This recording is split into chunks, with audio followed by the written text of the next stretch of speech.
Here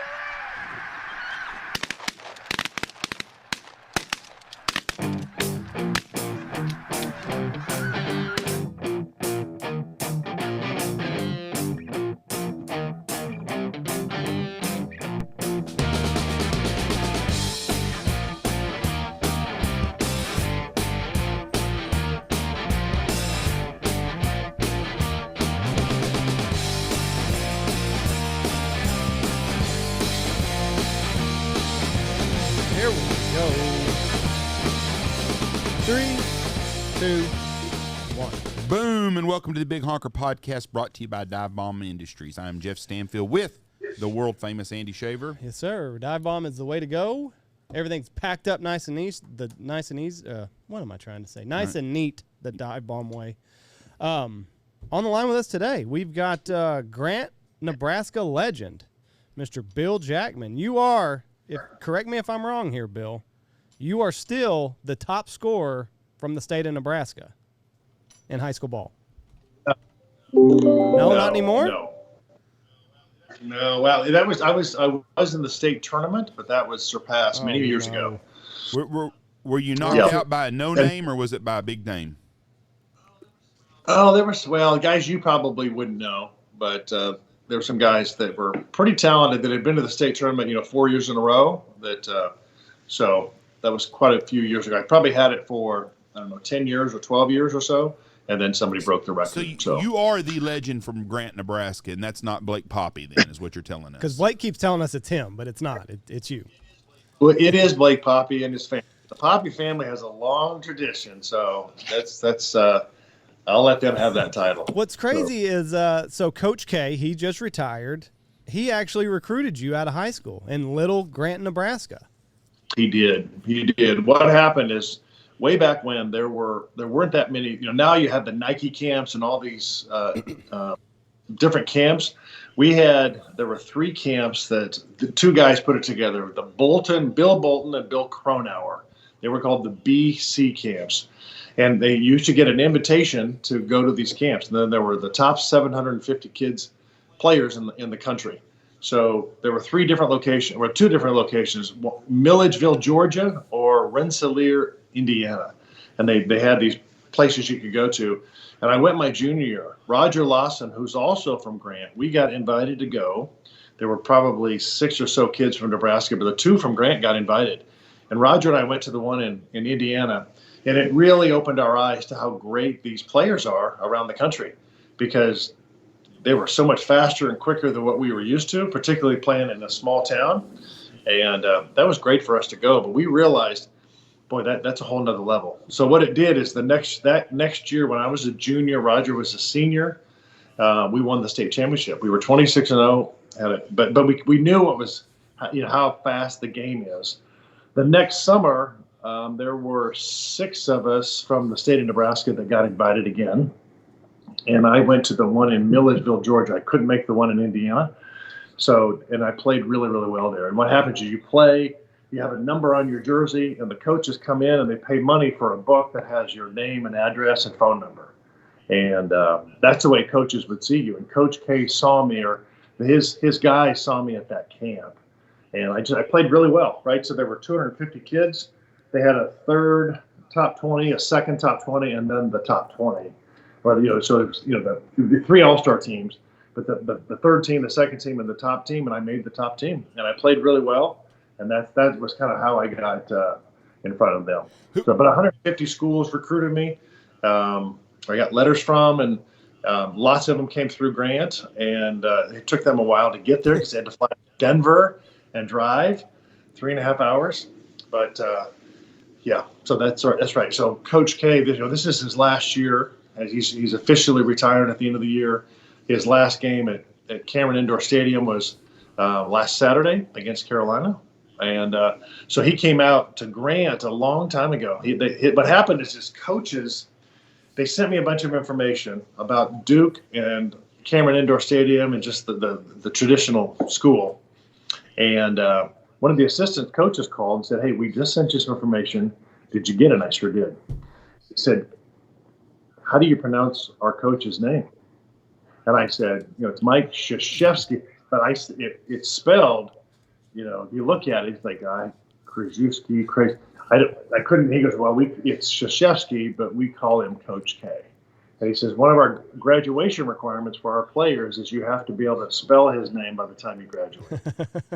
So I learned how to spell it immediately, and then about maybe a week or two later, he flew out to Grant, and we just had a great conversation in our living room. But a bunch of coaches had come through, and my younger brothers Dan and Doug, they were Blake's dad, Alan Poppy. They were in the same class as Alan, okay. So 3 years younger than me. But they would always sit in these meetings with me, with my mom. And sadly, my dad had passed away that summer. But when the coaches were coming through, my brothers got to get to meet all of them. And but that's where we first met him. And it's interesting because he had such a way about him that he was the guy that we trusted. Mm-hmm. Right? There's a lot of coaches would come in and talk about how great their school was, how great the program was, how great they were, and Coach K was the one that was. Let me tell you about. He for everybody he recruited, it was just the opposite. He goes, we have a great program and we've got a great facility, and I'm relatively new. He was young at the time, 36 or 37 years old, and he came out and he just said, "Listen, this is where we've seen you play. This is where we think you're one of the. We think we really like your game. You're one of the top 10 passers. We know you can shoot, but this is where we can help you, and this is where I think you can grow." And he turned it because I'm going to show you a highlight video, not to tell you how great we are, but to show you where you're going to fit in. This guy's a senior. This guy's a senior. We need some help here. So it was just really well, and just talking with other players that got recruited as well. That was the way he approached them, right? And that's why he's been able to get phenomenal players for the last 42 years. Mm-hmm. It's pretty amazing. Duke basketball is either people love Duke or they hate Duke. And that's right. I'm 54 years old, so mm-hmm. Duke went to the Final Four my senior year the first time in 1986. Yes. And that would have been the class that if I would have stayed, that would have been the class that I would have played with in the final. Johnny Dawkins, right?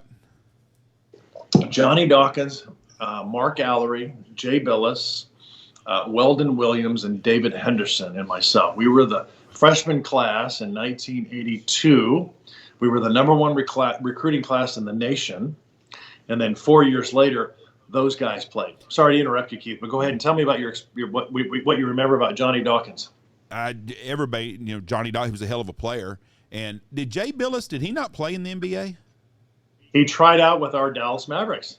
Okay. He was here, and I think one of my favorite quotes of all time is, so Johnny Dawkins was Player of the Year in 1986, as you remember, and Mark Allery played in the NBA for about 6 or 7 years. Jay tried out, and he said, "Listen, I will give my right arm to play in the NBA. The only problem is the NBA is not looking for a lot of one-armed players." Well, he's done pretty well for himself. He's done well for himself. He's an analyst on ESPN now. He is the voice of college basketball. Yep. He really is. There's nobody's better than him. He does, ESPN's College Game Day. He is a trusted voice in college basketball. It's interesting. Not only do players look up to him, and they say he is the voice of college basketball. He is what Kirk Herbstreit is to college football. That's what Jay Billis is to college basketball. But what's interesting is athletic directors know that they can call Jay 100% confidential and just say, "Jay, listen, I'm the athletic director at XYZ school in the country, and we're looking for a new coach because we have to let our coach go. Who can we get? We can't get this guy. Where do we fit? Where do you see? Can we get this kind of guy? Can we get this next?" And he can tell them in confidence, so they can have those confidential conversations, which is very valuable to athletic directors. But it keeps Jay in the flow of he knows what's going on. He's just a sharp guy. Herbstreit's leaving College Game Day. Yeah, he's going to be on Amazon Prime pro football now. As Herbstreit's leaving Amazon Prime, and Troy Aikman's going to get paid for Amazon Prime, and Joe Buck, and it's pretty amazing. Al Michaels is leaving. There's a lot of movement, but there's so much money in that space. It's crazy how much money there is. I'm a big sports fan. I'm a mediocre basketball fan. I used to be a huge college basketball fan. I mean, I hated Christian Laettner like 90% of the country did. But because I remember when he caught the pass against Kentucky and nailed the shot to knock them out that one year. I think that was 89 maybe. Anyways, the guy was a hell of a college basketball player. There's no doubt about it. Maybe the 1981. Yeah, he debatably might be the greatest college player ever. He's really good. Agree. You said Duke is very polarizing. I would agree with that. There are people that love Duke basketball. They love everything about Coach K, the players. And then there's a lot of people who just hate Duke. They think they get every call. They don't like the way it's officiated. They just don't like everything, right? And when there's a big foul, it never goes their way. It's amazing how polarizing they are. They are very much so, but you got to have a lot of respect for them. They're like Notre Dame was back in the day.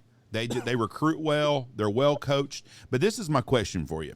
From a mediocre college basketball fan, I think since we have seen all these guys one and done come and go and leave, like Zion Williamson or Zion Williamson and players like that, I think that's why these mid-major conferences have gotten so much better in the tournament, because they're all senior-laden teams with kids that play for 5 years or 4 years. I would agree with that. If you think about it, so way back when, so I was a freshman with Johnny, Mark, Jay, Weldon, and David, and I ended up leaving after my freshman year. But had I stayed, they played in the Final Four here in Dallas, and they played a really, really good Kansas team. Danny Manning was a freshman, Greg Dreiling, Ron Kellogg, Calvin Thompson. They were really a talented team. But the two of them, they played in the quarterfinals, and they beat Kansas, right? So then they're going to play Louisville in the finals. Everyone thought that Duke was going to win. And Never Nervous Purvis had a great game, and it was tough. It was really tough. But I tell you what, back then, people didn't know Duke, and they were just an all. Coach K was a young coach. Mark and Jay, Johnny and David, you just love these guys. Tommy Amaker was the other starter. But people loved that team, and over time, you had just all these players who became great players that would win all the time. The Danny Ferries. And Quinn Snyder, Bobby Hurley, and Christian Laettner. They were so hard to beat that they became very polarizing. You're exactly right. And when Christian Laettner hit that shot, it's amazing the number of people that were just they loved Duke or they hated Duke. So, but I tell you what, they are the program that everyone aspires to be. So right? No doubt about that. Let me ask you this: how big was Grant when you were a senior? When you were in high school, was it still about the same size, about 1,000? 1,100. I think we're 1,200 now. That's right. So that's about the same size as the town that we are. Yeah. Did you feel? I mean, you were a big-time athlete. Did you feel like it was easier? Do you feel like you would have thrived in a bigger school system, or do you think that Grant was perfect because you stood out so much on the basketball court? Because we get that because right now we're a small school, and we've dropped down to 6-man in football. And when we did that, all the parents were up in arms saying, our kids aren't going to get recruited anymore. It's a small program. But the counter argument was, if they're a stud, they'll really stand out. Right. Well, I'll tell you what, the difference is just kind of who you're playing against day in and day out. Right. You're a good player. Typically, the guys I was playing against were 6'3", 6'4" centers. If they were 6'2", they were generally pretty quick. If they were 6'4", 6'5", they were just bigger and slower. And they had the mentality that they were the big man on their team, and they'd never seen somebody like me shoot the ball. Right? We didn't have the 3-point line, but I shot from there a lot, and most guys wouldn't come out and guard me if they were. And if they did, I could just fly, blow right by them, and go to the hoop or pull up and get a jumper at the free throw line. And so the competition is not nearly as good. Like if my son plays basketball here at Highland Park in Dallas, and the Highland Park players are really good, and the teams we're playing against often there's some really talented players. So the difference is you're playing against better competition all the time. Right. So I would say what you said, does it because I played against in these summer camps and I knew what to expect, right? But again, the same summer, we had arguably the best class ever from the state of Nebraska with the most talent. You had Dave Hoppin, Ron Kellogg, Kerry Trotter, Mike Martz. We had 7 guys go Division I basketball. Wow. And there was others that could have gone, right? So what they did is they said, listen, let's see how well these guys might do in national competition. So they formed a team. They had tryouts with 300 people, and 12 made the team.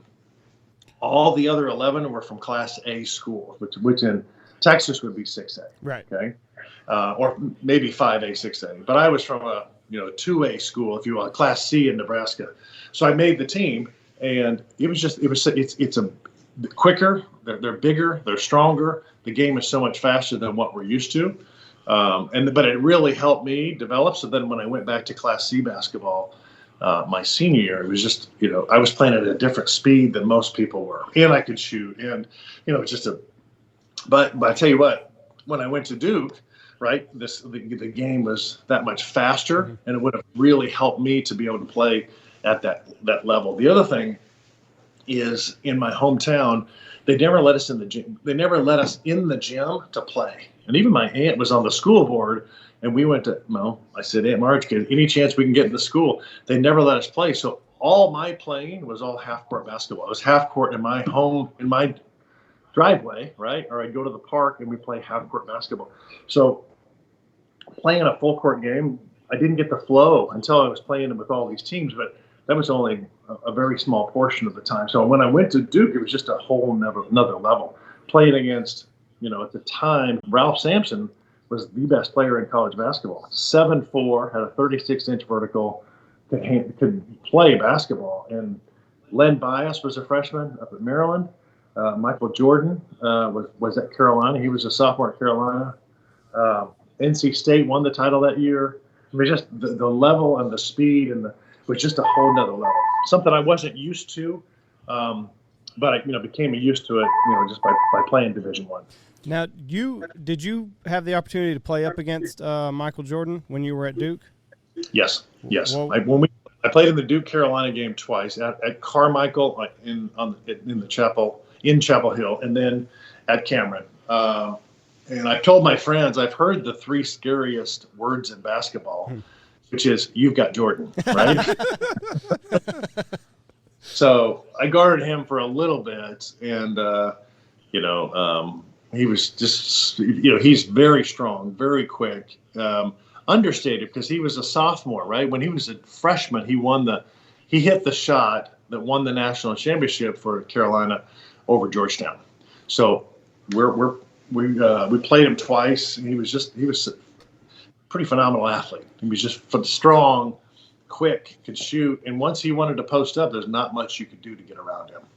So he was good. He was a great player and a nice guy. We got, because Duke and Carolina are 8 miles apart, he came over to Cameron a lot after the season, and we play pickup games. Really? And, it just turned out that, it might be me and Jay and Mark, and we play against, with Johnny and David, and we play with, Michael Jordan and other guys from Carolina would come over, Steve Hale, Matt Doherty. We play a lot of just pickup games, and just the way the matchups were, a lot of times I would end up guarding Michael in these games, and hard to guard, hard to get, because when he really wanted to go, nothing you could do.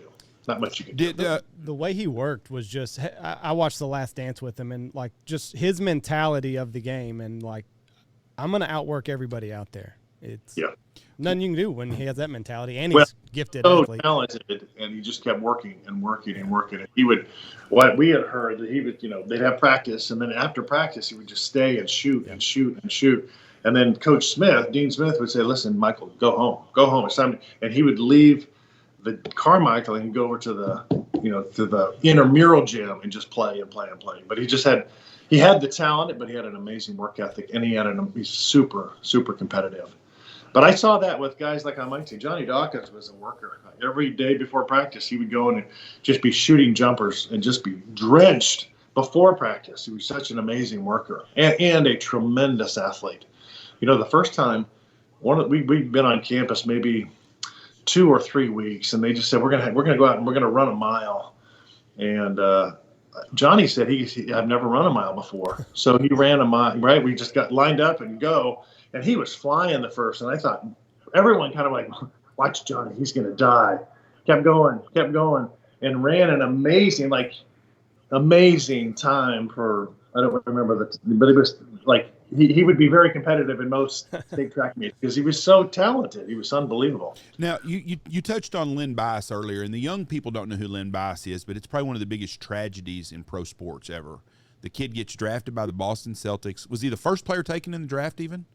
He was. The first player taken. Had a party that night, snorted cocaine, and died that night. Oh, really? Yeah. I mean, it was a hell of a story. Now, Lynn Bias, would you compare? Was he a Karl Malone big guy, or was he a smaller guy than that? He was 6'8", but he was very wiry. He was more like James Worthy. Okay. So I played against him when he was a freshman at Maryland. I was a freshman at Duke, and the first game, I remember scoring. Johnny Dawkins had 29. He was another freshman. I was the second leading scorer, I think, with 12. And Lynn Bias didn't score that much, right? But they had Adrian Branch, who was a McDonald's All-American. They had some other really good players. But then the game at Cameron, I think he had 22 or 24 against us. But I had talked later to Mark Allery about Lynn Bias, and he said, the next year he just went from, just being a beast. He was like Michael Jordan, 6'8", very strong, very wiry, could shoot, could dunk over you. And then by the time he was a junior, they said he was scoring 42, 44 points against Duke. And Duke's hard to do because the defense is so hard. And apparently I'd heard Lynn Bias, his junior, because I think he went pro after that. There are two players that the Duke faithful at Cameron, this is years ago, so maybe that's changed, but there were two players that the Duke crowd had given a standing ovation to an opposing player. One of them was David Thompson, who was a phenomenal player of the year from NC State, and they won the national championship, and the other was Lynn Bias. And if a lot of people would say, well, don't you think that'd be Michael Jordan? There's no way that the Cameron faithful are ever going to do that to a Carolina guy. And Michael Jordan, he just released that. I guess Coach K was going to try to get him, but Coach K found out Michael went to North Carolina, and he sent a follow-up letter like, hey, heard you going a different way. Good luck to you in the future. Yep. It's class act. Is that common? I think with Coach K, and so a lot of coaches will do that. Mm-hmm. It is not how many players you recruited. You can't do it with 25, right? But if you're just recruiting for you, but yeah, I've seen that in the Carolina Hall of Fame. They have all this. They have a Michael Jordan section, right? And they have the letter that Coach Smith wrote to Michael Jordan to say, this is Coach Smith. We want you to come here. And they also have the letter that Coach K wrote to Michael Jordan to say, listen, good luck to you. I hope you're right. So that's just a class act. What right? You played against some. You're spitfiring names that for anybody that watched college basketball in the '80s and pro basketball, it's amazing the people that you've come across. What about Coach V? Did you have any dealings with Coach V? Well, our team, we played against him twice. Right. So if you think about it, so the year before I got to Duke, North Carolina won the national championship. Patrick Ewing was a freshman, was amazing, and they played North Carolina in a finals game that was awesome. And Michael Jordan hit the winning shot, a 17-footer, as a freshman to win the national championship. So the next year, and this is back when players didn't do one and done. It was most players stayed until their senior year.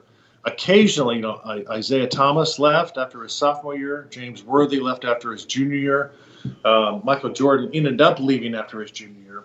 But most of these players stayed. So I think the ACC back then was as good as it's ever been. Ralph Sampson was a 7'4" player who could shoot, could dunk like crazy, could handle, rebound and handle the rock. So pretty amazing players. And so we played NC State, and Jimmy Valvano was the head coach. They were a good team. But when they played against, Carolina and Virginia, they would get blown out a lot. But when it came to what they did is they used the three-point line that year, and it was 19 feet 9 inches, and it was just a kind of a test during the ACC. And NC State, had they not won the ACC tournament, they wouldn't have gotten into the NCAA tournament. And what they did is that year they also used the three-point line for the NCAA tournament, and it was a phenomenal series of games where NC State just kept winning. They won the first one. It was like an overtime game, another overtime game. They played it was an amazing run. So, but yeah, they had Thurl Bailey, who was their center, who played for the Utah Jazz for years. Derek Wittenberg, Sidney Lowe, and Lorenzo Charles was this big. He was like a Karl Malone, Charles Barkley type of guy, big and strong, phenomenal rebounder, and he was the guy that at the end of the game they played University of Houston and the Phi Slamma Jamma guys, and this guy, Derek Wittenberg shoots a 40-foot jumper, airballs it, and Lorenzo Charles goes up, catches it, and dunks it to win the game. Yeah, broke my heart. It did. Oh, yeah. Everybody in Texas was Phi Slamma Jamma, Clyde Drexler, and Hakeem Olajuwon. You're exactly right. And it's interesting. So after my college basketball years, Danny Nee, who was my basketball coach, said, "Listen, one thing I want you to do is I want you to. I know you love Nebraska. I know you love the people, but go away. You can always come back, but just go away to where nobody knows you and just kind of try to make it on your own without just being a local sports guy, former player." So I moved to Texas, and I started playing basketball again, and in a lot of these pickup. So about 2 years into it, Sleepy Floyd shows up at our gym, who played with the Houston Rockets, and he said, "This is the best basketball in Houston." So he invited a bunch of his friends there, and we're playing with tons of NBA players. Well, what happened is a lot of these pickup games, I got to play with the Phi Slamma Jamma guys who were, some of them had gone to law school, some of them had gone overseas, but I was playing with Clyde Drexler, I was playing with Larry Mishaw and Michael Young and Alvin Franklin and Reed Geddes, and then occasionally Hakeem Olajuwon would show up. Wow. So, and just to hear them talk about their stories about the NC State years, they were phenomenal. I just remember, there's a 30 for 30 about the Phi Slamma Jamma guys and how amazing they were. Lyndon Rose, he was my sports agent. I played professionally. He was my agent in Houston, and he's in the 30 for 30 about the Phi Slamma Jamma team. But you remember that? I mean, they were a special team. One of the best games ever was this Final Four game when University of Houston played Louisville, and Louisville had Rodney McCray and Scooter McCray and Wiley Brown. They were really talented, but it was a dunk fest. I mean, I think Louisville had 10 dunks and Houston, I think, had 14 dunks, and they were pretty phenomenal.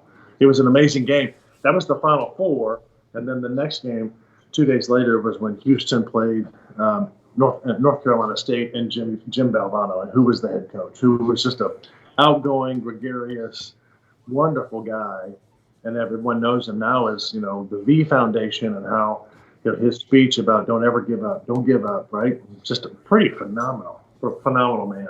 So what do you think about the state of recruiting now? Because now college players, they can get, paid and all these other things, the transfer portal, they can, I don't know. It's interesting times that college recruiting finds itself in. What are your thoughts on it? And I know you got to go here pretty quick. That's okay. Yeah. I think things have really changed, but what you said it with the NIL, the name, image, and likeness. So let me tell you, way back when, you couldn't get paid, you couldn't get shoes, you couldn't get whatever. Now, it totally has changed the game, because if a school can raise enough money to pay players or to give them opportunities to make money via advertisements through car dealerships or whatever whatever company wants to market with them, they can get paid. They can get paid, and it's part of their deal. And but it's not supposed to affect recruiting, but it clearly is affecting. It does, because now schools are saying we're going to raise $1 million for the starting offensive line from this school, or we're going to raise it for this quarterback.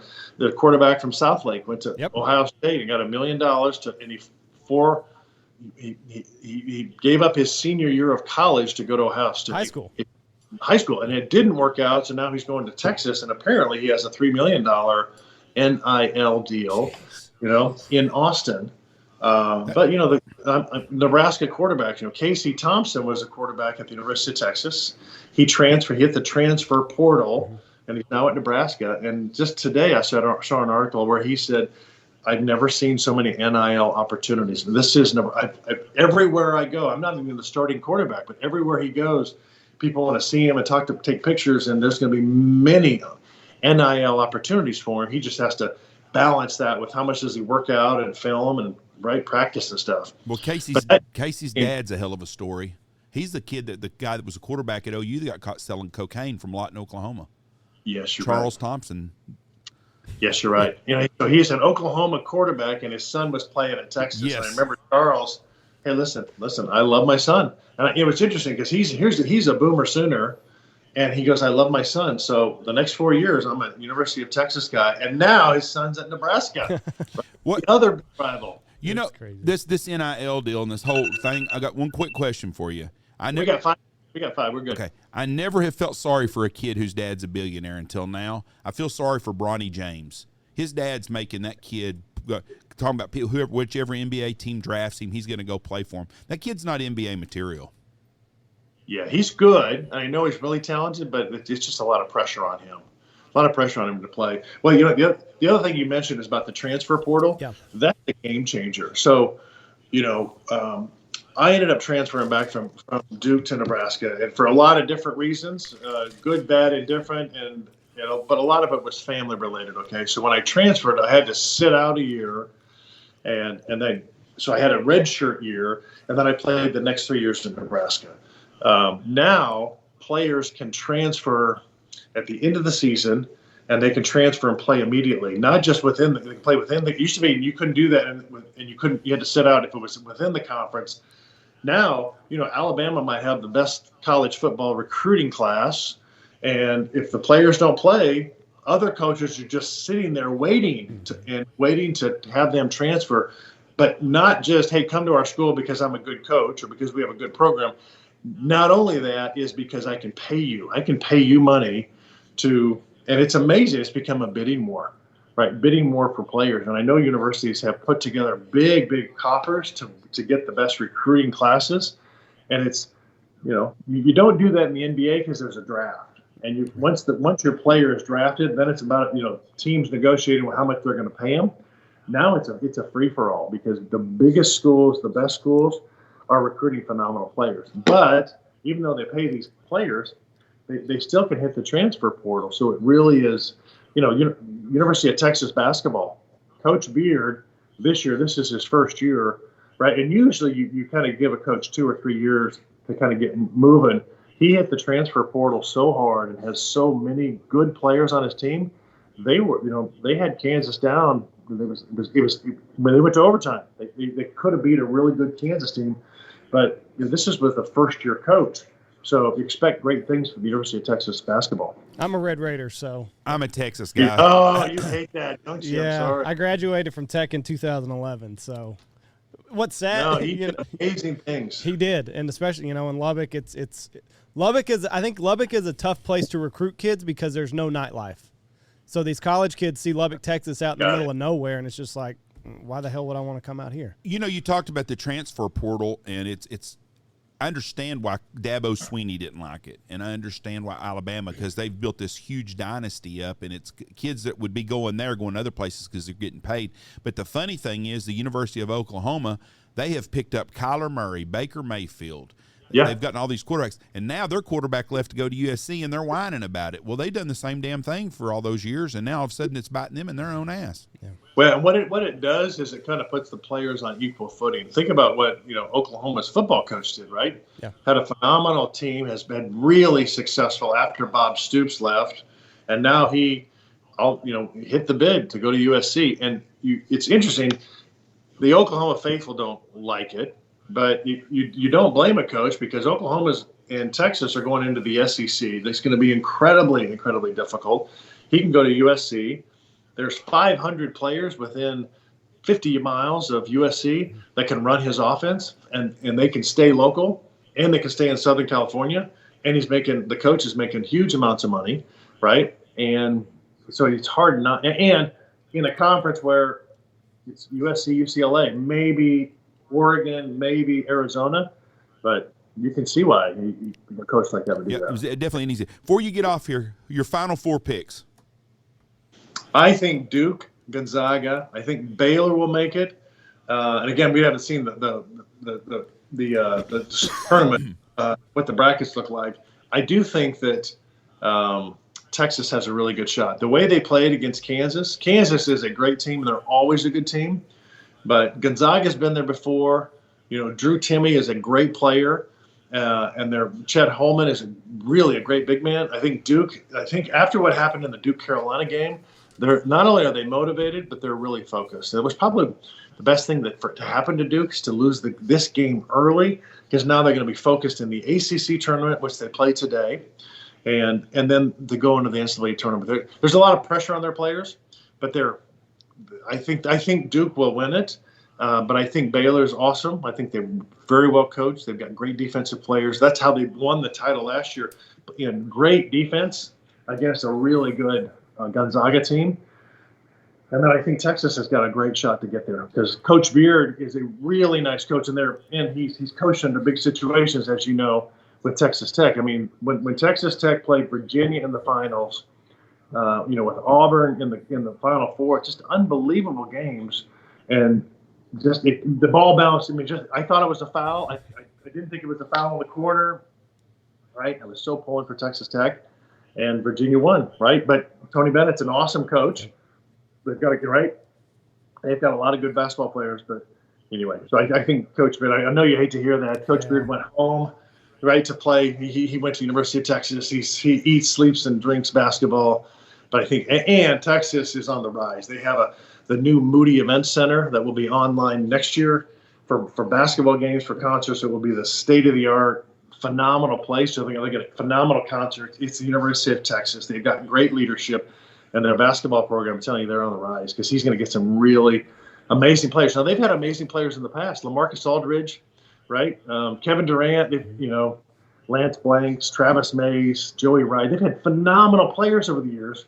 But now they're going to put together. And watch Texas. Texas, I'm very bullish on their basketball program. I have a lot more faith in their basketball program than I do their football program. I do hate to hear that. Well, listen, it has been a pleasure to talk to you.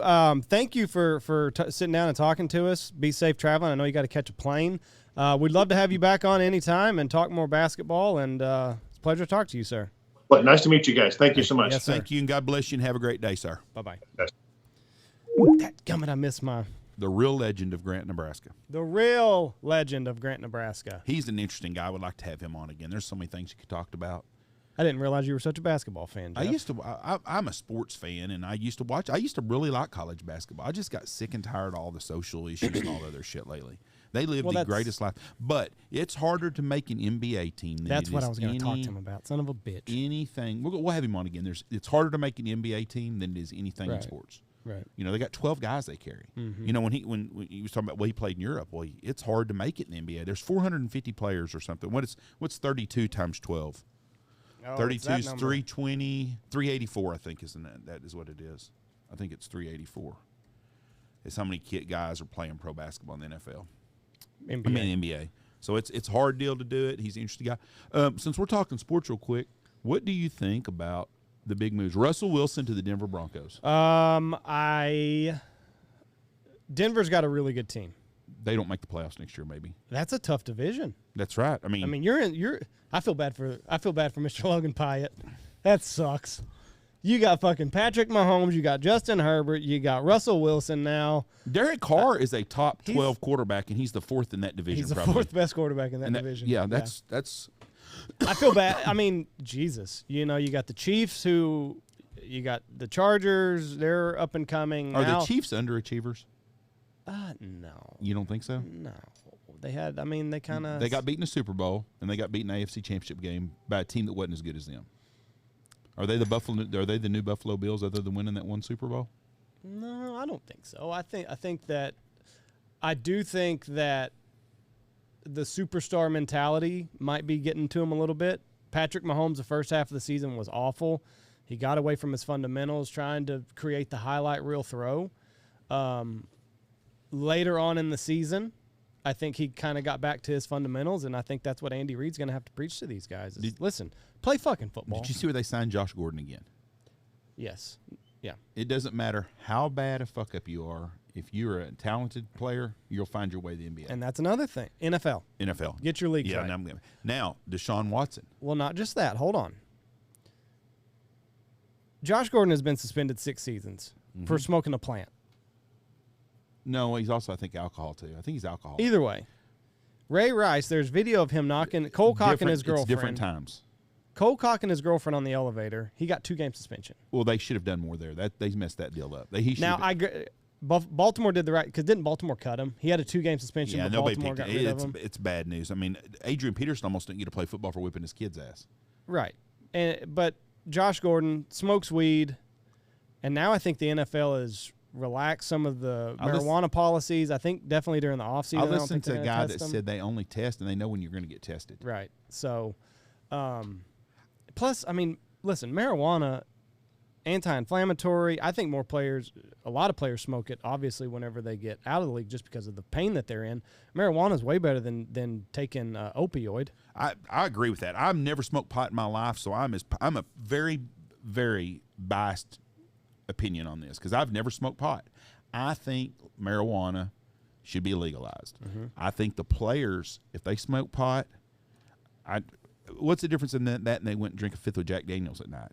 I mean Henry Ruggs, look at what Henry Ruggs did on alcohol. That's right. If you are a team owner and that guy shows up to work every day and he works his ass off and he plays good and he goes and smokes a joint at night or drinks a beer, I really don't care. Now, if you're snorting cocaine off a hooker's butt, I don't want you doing that. Or smoke or meth or whatever. Right. But if you're playing football and you smoke a joint at nighttime and that makes you feel better and it takes away your pain or you sleep better, I don't care. It's better than popping pills, yeah, which we see all the time. Then they got them on or giving them shots of stuff. So now Deshaun Watson's deal is completely different. They think he's going to get cleared tomorrow, and then the Texans are going to trade him.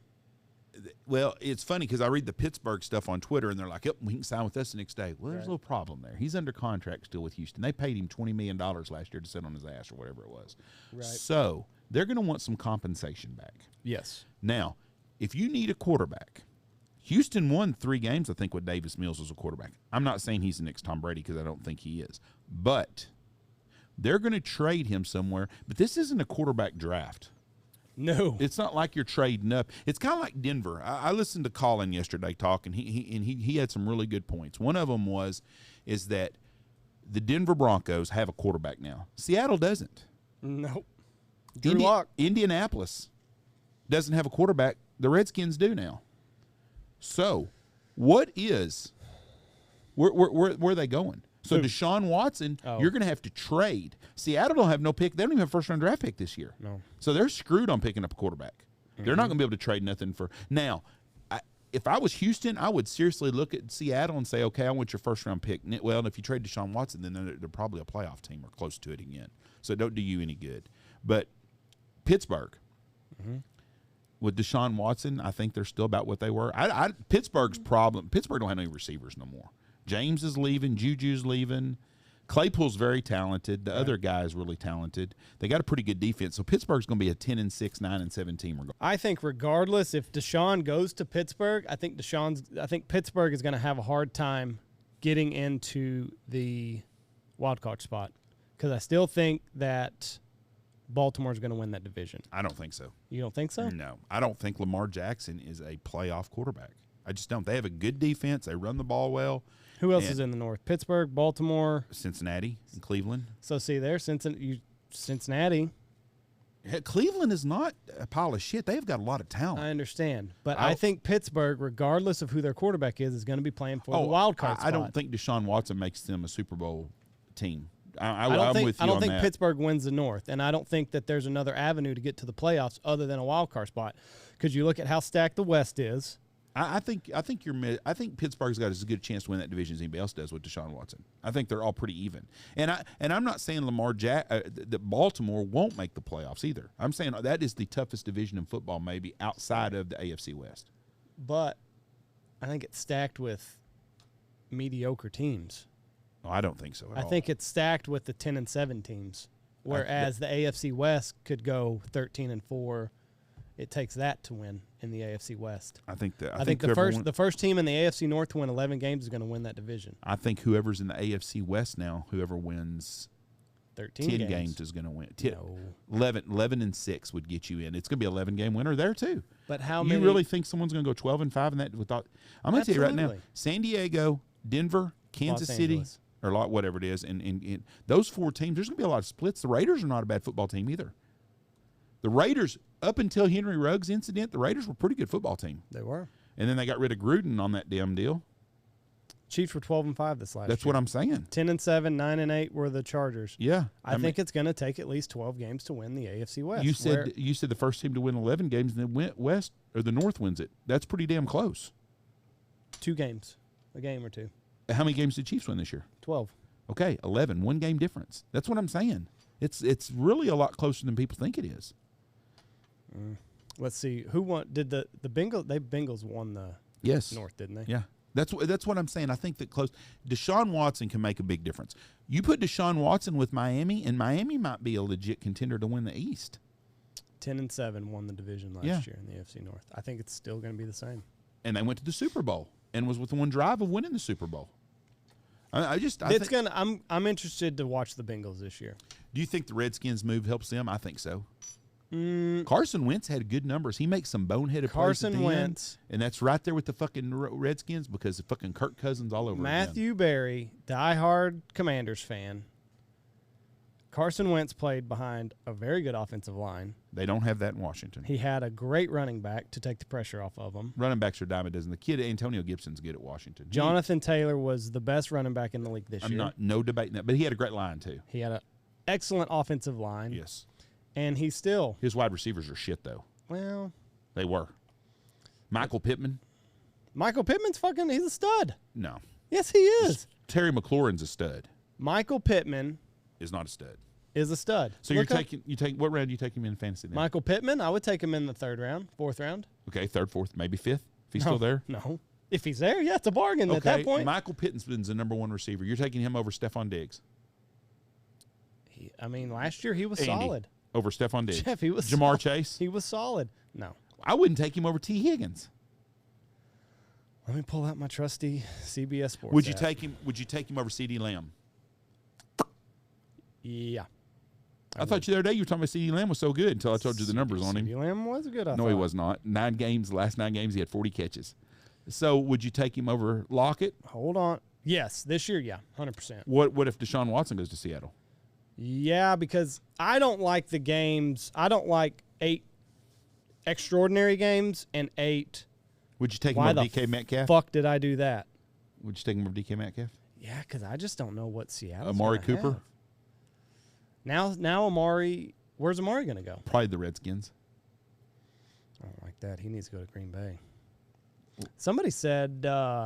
Well, I'm asking Michael Pittman's fantasy value. I'm trying to pull up the numbers right here. Okay. And you keep talking and distracting me. Well, I can't believe you can't type and talk at the same freaking time I do all the time. Well, Jeff, it's difficult because this is not easy to navigate, and it's a whole rigmarole. Michael Pittman is a Tier 3 wide receiver.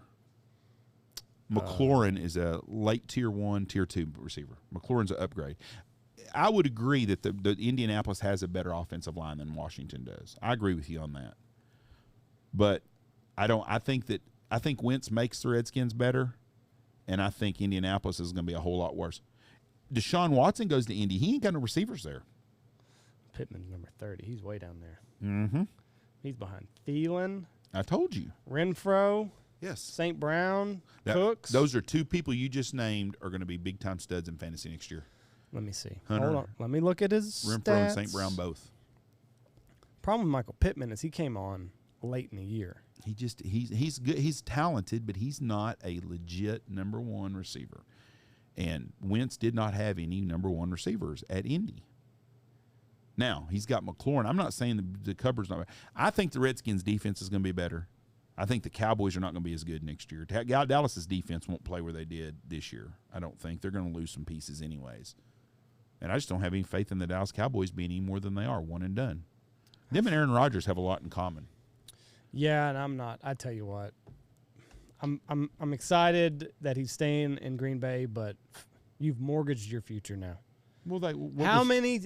It never fucking works. The mega contract never works, ever. Yeah, that's right. How many times has the Chiefs won since they signed their big mega contract? None. I mean, we've franchised Devontae Adams, but I mean, it's all going to come crashing down. You know what Tom Brady never gets credit for? Taking a pay cut. Helping his teammates. But Rodgers who said, goes to Tampa Bay? I don't know. Maybe Deshaun. Oof, jeez. Because now they're saying Brady, I think, really wants to play again. And he wants to play for the Niners. He's had 6 weeks off. That's enough time with his family. But you're going to be with your family for 5 days next week. You come back, you be ready to go play pro football too. I mean, and it's not like he fell off of a cliff. I mean, he was through most touchdowns he's had in the season, probably. That, and I mean, it was a blown coverage, or otherwise he's playing in the NFC Championship game against the 49ers, and there's a good chance that he goes back to the Super Bowl.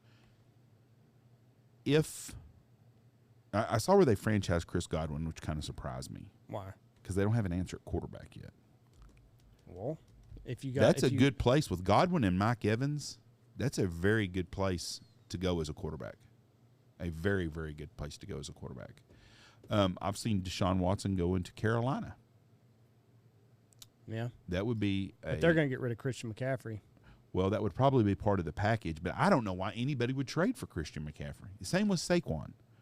You know, if you get Saquon from 3 years ago, then yeah, you're making a really good deal by making a trade for him. But you're not. That's right. You're getting Saquon with a busted. He tore his ACL, didn't he? You're getting Zeke Elliott. Yeah. You know, and all the Cowboy fans, well, they need to cut Zeke and keep Amari. They can't cut Zeke because of the what it does, the dead money it does to him. Right. I don't understand the NBA salary cap or the NFL salary cap anyways. I don't either, because how does fucking Green Bay sign Devontae Adams and Aaron Rodgers? And they took money off the salary cap. I don't know if it. I know that they can move bonuses around. They can take a portion of your contract and make it a signing bonus, and that takes money off the cap. I don't know. The fucking accountants in the NFL, hats off to them, because they can find a way to sign these players. They can be $20 million over the salary cap, sign two of the biggest players ever, and take $20 million off the salary cap somehow. Well, somehow we made the NBA and basketball part of our podcast today, and we do not even watch basketball. I never thought that would happen. Yeah. I got to be honest with you, but it was very interesting. Very interesting. I want to have him on again. I got so many questions I want to ask him about players he played against. Lynn Bias was a real tragedy for sports. Just took one hit of cocaine. First time ever, they said. Wonder what it did to him. Did he blow overdose? His heart out. He overdosed on it? Had a heart attack. Did he take too much? Was it laced with something? No, I think he just LYNN? Just killed. Lynn Bias, like bias? Yeah, BIAS is his last name. BYAS. BIAS. LEN. Okay, yeah. Let's see. Where is... There it is. And they were going to team him up with Larry Bird.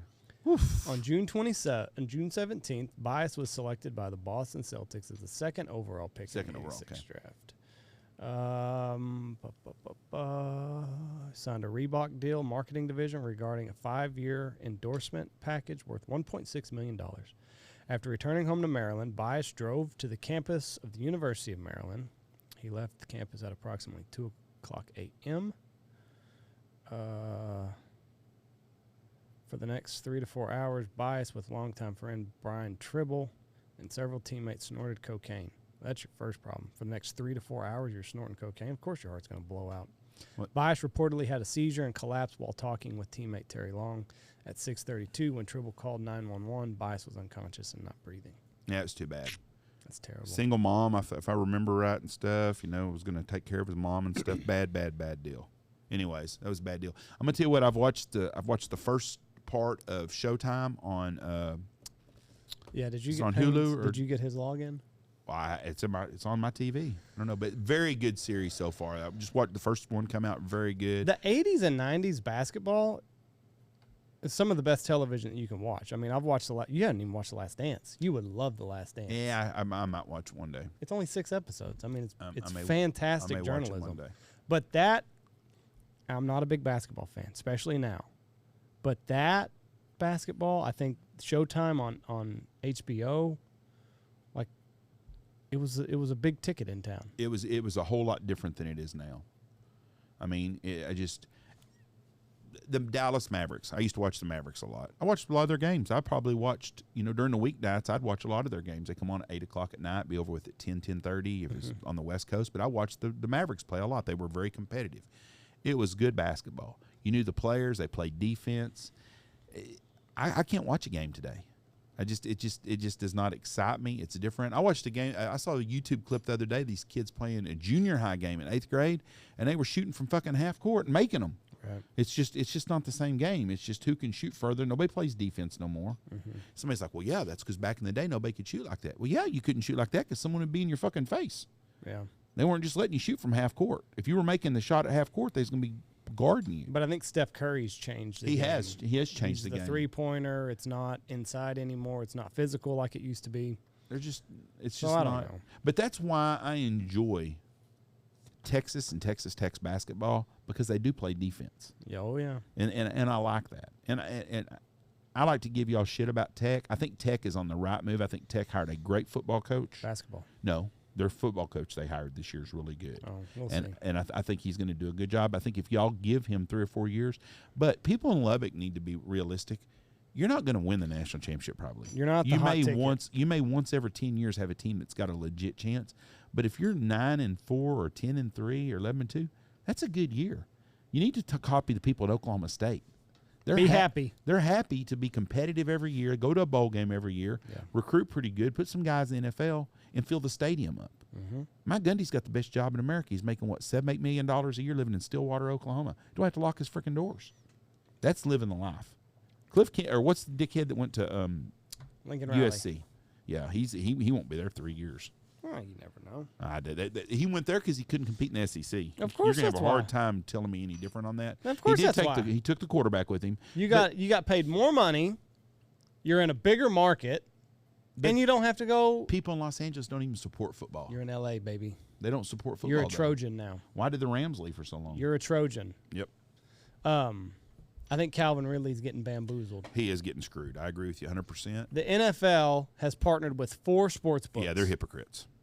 But now they're saying y'all can bet, but you can't on a game. Now, had he been in the game, he wasn't even playing. He was on injured reserve. Yeah. He had no bearing, and I'm assuming he bet on him to win. Yeah, I want the dog on my team that's betting on himself to win. Right. If you play for me and you're betting to lose, you're off the team. But if you're betting you're going to win, by God, I'm with you because I am too. Think we're going to. But $1,500 cost him $11 million. That's bullshit. That is complete bullshit. The NFL's a bunch of hypocrites. Roger Goodell should be a fucking Democratic congressman. He's a cocksucker. Because he's making all this money, partnering with these sports $40 million books. a year is what his salary is. And then are they going to look into Stephen Ross? They don't want to. Allegedly offering Brian Flores money to lose games? You want my prediction on that deal? Nothing happens? No. I do think something happens. Really? I think they're going to take Stephen Ross's ownership away from him like they did the LA Clippers guy. Whew. And they're going to sell it to a black guy so they'll have a black owner. I think the NFL is going to force that because Denver, they're not going to be able to force that because Denver's going to go to sale. And if Jeff Bezos wants to buy him, there ain't nobody else can play a game. Right. So, if Jeff Bezos says, I'll tell you what, I'll give you $20 billion for him. Well, fuck, they're going to sell him. Whatever. I think the going rate's going to be $7 to $10 billion for that franchise, which is, I think, worth about $5 billion. Yeah. But now you got Russ. But let Russ cook. They want a black owner in the NFL really bad. And I think that Stephen Ross gets chunked to the side and they come up with a leader. Now, how does that work? Will it go to a vote with all the other owners, or does Goodell have dictatorship? No, they'll vote him. They'll vote him out. They'll have to. If he told somebody to lose a game, and then especially after you're going to make Calvin Ridley sit out a year, I don't think they have a choice. I don't know how they prove it though. It's he said, she said. I don't think that there's any documentation. There's no text messages. There's no probably emails. Somebody else involved. I think if Stephen Ross is guilty of it, if you're supposed to be presumed innocent, but we've given that shit up a long time unless you're Donald Trump. Presumed innocent. If he did do that, they're going to force him out, and if they force him out, they're going to come up with a minority ownership to give it to. No, they won't give it to him, but they'll make it sell it to. They'll sell it to a minority ownership so they can have a minority owner in the NFL. Which I don't have a problem with that. If you got the money, play, go ahead. And I don't understand why they always forget that Khan guy in Jacksonville. Shad Khan? Yeah, he's not a white guy. Well, not a black guy either. But he's a minority. Well, he's not a black guy. There's less whatever he is in America than there are black people. Well, right? We want a black guy. Well, I understand that, but if you got the coin, then go for it. I ain't got no problem with it. Well, the one guy does. He just doesn't know if he has enough coin in Denver. He don't have enough coin if Jeff Bezos wants it. Right. I mean, I don't know how much. The guy's got a lot of money. There's no doubt, and he's very successful, and he's probably a great guy. And I would probably rather have him than Jeff Bezos. But is there a smarter man in business other than Elon Musk than Jeff Bezos? No. I don't think so either. You know? Now the feds are looking into Bezos. Oh, I'm sure they are. Evidently, he lied on some basically monopoly laws. I don't understand how it's a monopoly if you're smart enough to pull off what he did. What do you mean? I wish I'd have bought his stock when it first came out. Yeah, that was a fuck up on your part. Yeah. I mean, the guy is I remember the first time I heard about Amazon, I was like, I ain't mad shit for them. And then when I got an Amazon account, now I have an Amazon credit card that I can use on my account. And those motherfuckers are going up on their monthly price, too. Are they? It's like $15 a month now. What it used to be? I don't know. Jesse just came in bitching the other day that they were raising their rates. But don't buy from them then. No, hold on. When we first got Amazon Prime, you had your shit the next day. That's gone all of a sudden. Well, if you're not in a big city. Because of them. If you're not in a big city, you don't get your shit the next day. It's because of shipping. I got a guy sent me some stuff a long time ago. It took me. What did we get the other day? I got my Lucky Duck kennel. Yeah. My Lucky Duck kennel. Ship date. Order date September 16th. Ship date September 16th. I got it 3 days ago. I don't know where the fuck it's been.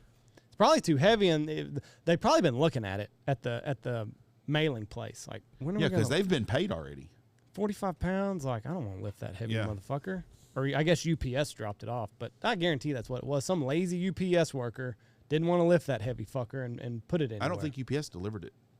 It delivered to Tony's house. Was it UPS that did it? I'm assuming so. I didn't know. Some of that stuff we get from couriers, though. That son of a bitch is nice, though. Heavy duty, not going to fall apart, not going to blow out of your pickup truck. Got a built-in hot tub in it. It's got it. What'd you do with your other one then? It's sitting over there. That's the other Lucky Duck kennel? Oh, no. The one that they sent a couple years ago. Mm-hmm. One of our hunters has it now. Okay. There's something I was about to look up. The Jeff Bezos, they're going after him for some reason, but I'm sure they just don't want to see him win. I'm gonna tell you this gasoline prices. Whew. I've made more money at $4 a gallon gas than I have at $1 a gallon gas. But your mother went grocery shopping yesterday and she's about to cry. Why? Just the lack of stuff on the food, just the way the situation is. It really bothers her. And I understand that. I mean, it's a shame. I feel so sorry. Mom told me, she goes, I feel so sorry for people with little kids now that don't make really good money, because you're gonna have to say no to some kids on some things, or they just don't have it. And what like you can't, because you can't. They just certain things they don't have right now. Well, so what? Well, but fuck them. Yeah, but your mom's used to buying what she wants. When she goes in the store and they don't have it, but she just felt sorry for the people with kids and stuff trying to buy stuff. She was trying to buy stuff for the grandkids, and they didn't have whatever she was looking for. I don't know what it was. I wasn't there. I don't like shopping. I hate shopping. Screw those little bastards. They can go without more. Okay. Anyways, very good podcast. I really, really, really enjoyed that. I would like to do that one again and talk about it. Watch Showtime on is on Disney. Is on HBO. It's Hulu. on HBO. HBO. I started watching Snowfall. I That's talked what about that. you said. That's a really good. It's been pretty good so far. And Pam and Tommy. Once you get past that first episode, it's really penis. good. Once you get past that, it's really a good It's really a pretty good series. Is it a prosthetic? I'm hoping. I think it's CGI. So. Or there was one really happy dude in life. Yeah. Well. But you know what's funny too? The girl that plays Pamela Anderson, they've got prosthetic boobs on her. Really? Yeah, those aren't hers. They just something they put on for the show. They're nice. They can do anything that. Well, Pam's are pretty nice. Well, yeah, they couldn't get her to do it. That's money can buy. That is an actual. It's really been a pretty good series. Were you doubting it after the first episode? You're like, the first what the episode fuck I is had, this? I was like, what am I watching here? This is just smut. And then after the first one, it got into the story of how it did it, and it's been pretty. If it's close to what really happened. Was it a disgruntled worker? No, Tommy Lee's a dick. Oh, and Tommy Lee screwed this guy over on some construction work. That's what I thought. That's what I'm saying. Disgruntled. He was working at his house. Oh, and I watched the last of that James Bond movie. Yeah. Pissed me off. Oh, why do you kill off James Bond? I hadn't seen it, Jeff, so I don't know. Oh, well, you were in it for me on the 007. So yeah, I mean, They we have killed off Frank Gallagher and James Bond, two of the best TV characters ever. Stupid. He said it was going to be his last one. I don't have a problem with him not doing it. Bring in another James Bond. They could have done this forever, 100 years. They killed off the James Bond character. They'll bring him back. No, he's dead. They'll bring him No, back. 007 is dead. Now the new 007 is going to be a black chick. They kill off Michael Myers every fucking Halloween, and somehow or another, we've still got 3 more to go. No, this guy, he's dead. It's gone. It showed. I mean, it's at the end of it, you'll see he's got a daughter now. It's over. It's not. He's over. dead. Yes, it is. And here's what I don't understand. You want to make things politically correct. I'm good with that stuff. Have a 006 and give it to a black chick. Do 069 and make it a chick that's had a transgender surgery. I don't care. But let 007 go on forever. It's one of the greatest characters ever on TV. It started in 1963. It won't. It will. No, the next one will not be a man. A white guy will not be 007. I'm not saying that. I'm saying a woman. Whoever has the rights to 007 is going to do this for a couple years. They're going to realize it sucks. They're going to sell off 007, the franchise. Somebody else is going to buy it. It might be 10 years from now, but somebody will buy the rights to the franchise, and they will bring back a Caucasian 007 male. In my lifetime, we've had a new 007 movie about every 15 to 18 months. And I look forward to them. I go back and watch them all. I like watching the original ones. I liked having a white, chauvinistic, smooth womanizer as a 007. Absolutely loved it since 1963. And they decide in 2022, you know what, this recipe don't work. We've just been hits for 60 years. So now we're going to make it a color. It's kind of like Red Fox comeback. If you do Sanford and Son and you make a white guy Sanford, it ain't the same. I mean, it's not a racist deal. It's just there's certain things to do, and I don't understand. You don't even fuck with it. Yeah, I don't get why you break stuff that's not broke. 62 was the first one. Yes. Dr. No. Yeah, I've seen it. From Russia. Holy fuck, how many? There's 25 007s. They're great. That's ridiculous. No, they're awesome. That's you know too what? many. But you know what? When they come out, people watch them. They are great shows. But the last from Skyfall down, they started trying to get politically correct, and it ruined it. Here's what's going to happen. See how there's a gap between License to Kill and GoldenEye? That's exactly what's going to happen with this. And then there was a gap from here to there, or from there, Pierce Brosnan to the guy that there is now. They're going to try this thing. It's not going to work. And then about 2030, you can expect that there's going to be another. Yeah, because when they come out with the black 006 or whatever she is, 07, I'm you not don't going know that. It might be a great movie. No, and it could be a good movie. Chick superheroes and super cops don't work for me. I don't like them either. Okay, there you go. You shouldn't be so misogynistic. No, that's true. It doesn't do anything for me. I think Salma Hayek 10 years ago was the hottest woman on the planet. Right. You don't want to see her playing James Bond. Hell no. It's not believable. No. I'm with you. I don't. It's just not for me. Like there was a superhero woman with Scarlett Johansson. I think it's Black Widow. It doesn't interest me. Yeah. I'm not saying that it wasn't a good movie. Who's the chick? Margot Robbie. Yeah. Smoke show. Total smoke show. She might be 10.2. I don't want to see her in a fight. No, not at all. It's kind of like the Equalizer or whatever it is that they got Queen Latifah on. I'm sorry. Queen Latifah's fat ass ain't nobody no scared of her ass. Ain't nobody worried about it. Now, she might shoot your ass, but there ain't nobody worried about her beating you up. Let's get over this shit. It ain't happening, you know? Debo, I could see him whipping your ass, but not Queen Latifah.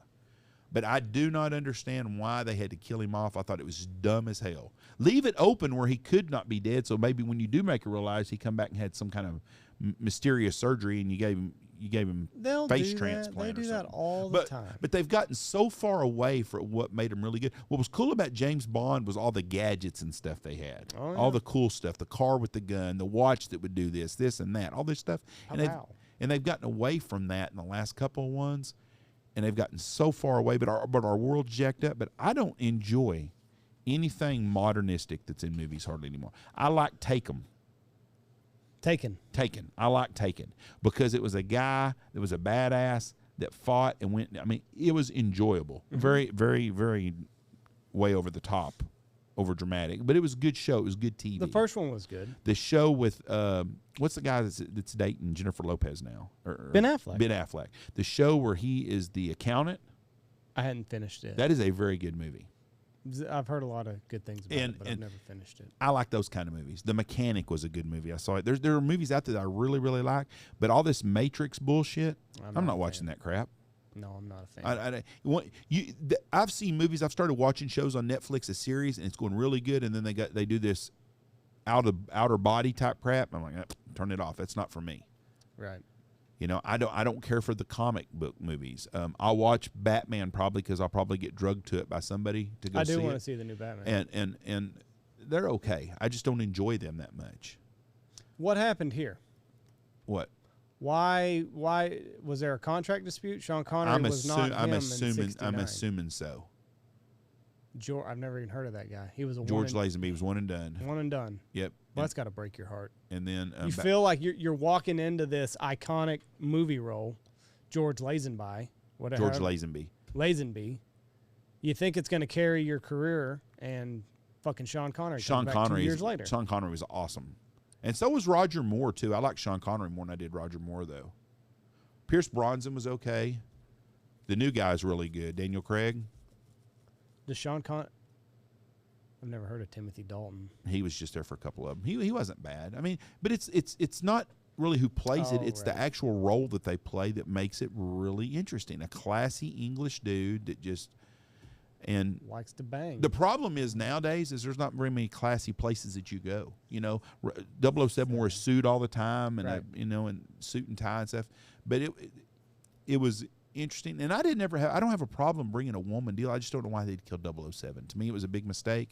Like Frank Gallagher. God, why did they kill Frank Gallagher? Because the series is over. That's a shame.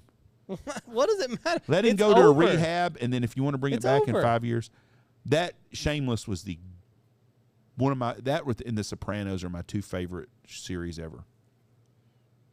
I think on cable TV. It's over. What does it matter if Tony Soprano's dead or if it was a flashback or whatever or just a cut scene? I just don't understand. What does it matter? I don't understand it. What Anyways, does it matter? He's dead. I really, really, really. How did they kill him? Who, on Shameless? No time to die. Oh, he has to save an island and he gets blown up. So anybody hadn't seen it's pissed off now. So spoiler alert. Yeah. I really like Daniel Craig, but he was a good actor. But some bitch is in shape too. Whew. Still? Fuck yeah. Unless they CGI'd his abs on his. That's what I don't like. I've been watching a lot of older movies, like from early 2000s, 90s, 80s, like the Ninja Turtles. My kids love the Ninja Turtles, so we've been watching the old ones. I haven't watched those, so. But it was a prosthetic turtle, so it looked real. It looked more real than whatever CGI bullshit they could pull out. We're too much CGI. I don't like all the CGI. Like, make a fucking doll of it. Like Godzilla. Godzilla is CGI or whatever. Well, back in the old days, they had to build a Godzilla, build a village around it, and it fucking looked real.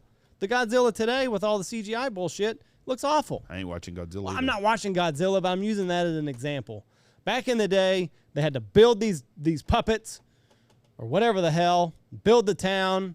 It looked a whole lot better on camera than the CGI. We're too much CGI. I watched an old movie the other day, White Lightning, with Burt Reynolds. Never seen it. Let me tell you something. Back then, you want to know what's wrong with our country? Go watch White Lightning. There ain't a fat ass in the crowd. Well, no, Jeff. Nobody was fat back then. We're very big. Oh, my God. It's terrible. I was watching that until Michelle said, this is the world we grew up in. Mm-hmm. The early 70s and mid-70s. What a time. Oh, it was awesome.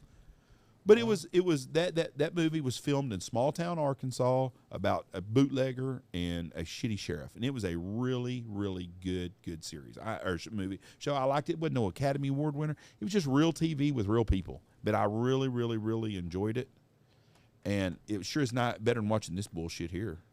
Well, Jeff, I've got young kids. Well, no, and I understand that's what they want to watch. They love the Ninja. I like the Ninja Turtles when I was a kid, but. They didn't have Ninja Turtles when I was a kid, thank God. So we had Captain Kangaroo. You know, they got that. Actual actors in a suit. Prosthetics, the eyeballs move. It's not all this CGI bullshit. We need to get back to that. We need Hollywood to. And when you watched White Lightning, when they were doing scenes down the street, hold on just a minute. When they was doing scenes down the street, guess what was outside everywhere? Kids in front yards playing and stuff. Because that's the way it was. People didn't hold up inside their house playing fucking video games all the time. We're never going back to those days, so Sorry to tell you. I know that, and that's not good for us as a society. You know, I saw there are now more 30-year-old women that are childless than there are 30-year-old women with children. 50.1% of 30-year-old women are childless. Well, they're using birth control. No, you got a bigger problem than that. They're not having kids. No, I know. So Well, it's not my problem. it's a big problem. Not for me. How? I don't care if they have kids or not. That's their deal. But you don't want to. There's going to be a big population drop off It might not be a bad thing. in about 30 years. Well, who the fuck's going to produce all this stuff that you want to?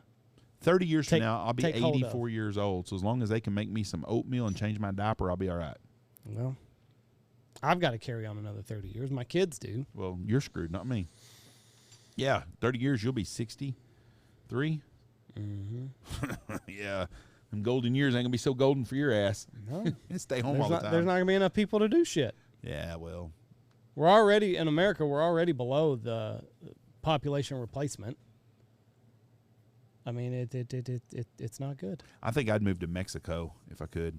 If I wasn't for my grandkids, that's what I'd be looking at doing. Mexico? Mm-hmm. Buy me a place somewhere down on a lake or an ocean. Too many cartel members. Make friends with them. I get along well with people. All right, let's get off here. Thank y'all so much Slash for your listening throat. to us. God bless you. When does this one come out? Next Wednesday? Wyman's Monday. This one will be Tuesday or Wednesday, right? Yeah. All right. Y'all have a good week, rest of the week. Hump day. God bless you. Bye. Check out all of our sponsors before you get out of here. Check out Pacific Calls. Turkey season is right around the corner, and they are cranking out turkey calls like nobody's business. Boss Tom from Boss Shot Shells, Shin Gear Waiters, Dirty Duck Coffee, Lucky Duck, Dive Bomb Industries, Alpha Outdoors, Looking Glass Duck Club Podcast, Gundog Outdoors, Sake Plains Meats, Stanfield Hunt Outfitters.